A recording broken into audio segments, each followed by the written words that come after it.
Maraming salamat po, Inang Connie, sa napakagandang kapahayagan na ito ang nagdaragdag ng kasiglahan ng ating mga buhay.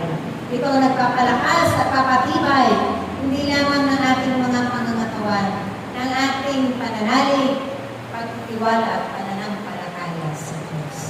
Na may Diyos na buhay, tayong pinaglilingkuran. Amen? So, syempre, kung may dalawa, may pangatlo.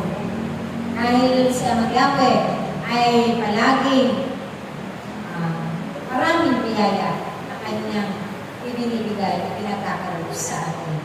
Dessert sa bawat pagtatalakay, may karagdagan na mga banal na pananalita na kanilang pinakayakin sa ating pinagsasaluhan ng mabuting balita. Amen?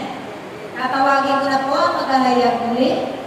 Isa pang karagdagan sa mabuting balita ng ating Panginoon sa ating panahon, sa nababagong panahon, ang tinat sa bagong Jerusalem.